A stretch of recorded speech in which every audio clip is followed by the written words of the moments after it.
la motivation de départ, c'est l'ARS qui est venue chercher 2 personnes qui s'occupaient à la fois des plaies et qui connaissaient un peu les nouvelles technologies et qui avaient envie de s'y intéresser. On a voulu monter un projet régional. En France, on soigne les gens à la maison dans la plupart des cas. Les plaies chroniques, ça touche toute la population. C'est très compliqué d'avoir accès à l'expertise. Les hospitalisations devenant de moins en moins rapidement réalisables, il fallait trouver un système qui permettait de suivre les gens à distance, de les laisser chez eux, tout en ayant un œil et un accès pour ces gens-là à l'expertise de façon assez rapide.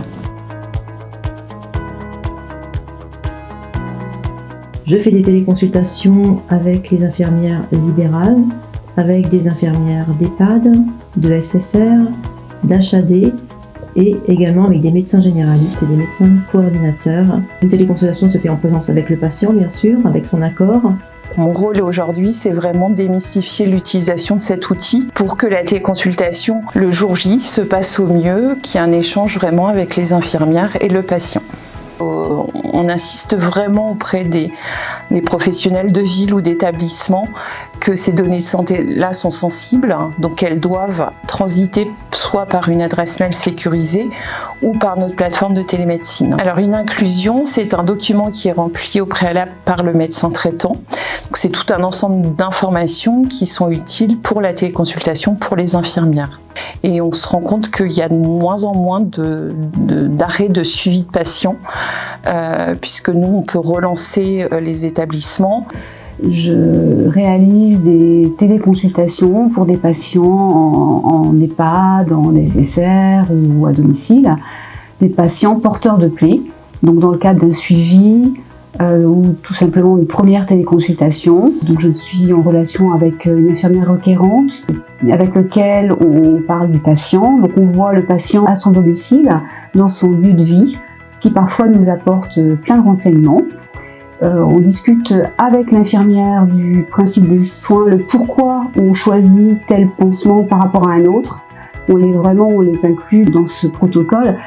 J'ai l'habitude aussi de leur demander leur avis, en fait, de leur dire est-ce que vous croyez que pour le patient, ça va lui convenir? Et ça, je crois que c'est important. Donc, on établit ensemble un protocole de soins, on rédige ce compte-rendu qui est donc à disposition de l'infirmière. Nous l'envoyons également au médecin traitant et aux autres médecins qui apparaissent dans le dossier du patient. On réalise donc un suivi, souvent c'est à peu près 1 mois d'intervalle entre chaque consultation. Parfois il y a des problèmes aigus, donc quand cela arrive, on sollicite un avis du médecin référent, soit pour une consultation présentielle, soit pour une hospitalisation quand il y a vraiment besoin. Quand un patient est pris en charge, on envoie ensuite le compte rendu au médecin généraliste, aux autres médecins qui gravitent autour du patient. En fonction, soit la plaie évolue bien et on continue un suivi à peu près tous les mois. S'il y a un doute lors d'une téléconsultation sur une dégénérescence de plaie, s'il y a une aggravation, le dossier va être forcément staffé avec le professeur Montmartin. Parfois pour des infirmières qui nous disent que ça leur prend beaucoup de temps. Quand on leur montre qu'en fait, bien sûr qu'une première fois, elles vont perdre un peu plus de temps, mais qu'après, c'est un suivi, donc c'est plus rapide, on connaît le patient, on connaît l'infirmière. Quand on leur montre, quand elles ont un problème aigu, qu'on est là, qu'on répond présent, qu'on va essayer de leur trouver une solution, en général, après, c'est gagné. On a observé qu'il y avait moins d'hospitalisation, moins de passages aux urgences, moins de consommation de pansements parce qu'on utilise ce qu'il y a à domicile. Il y a moins de consultations présentielles et les patients apprécient de rester chez eux. Il y a moins de stress, moins d'attente et on a un retour positif de nos patients.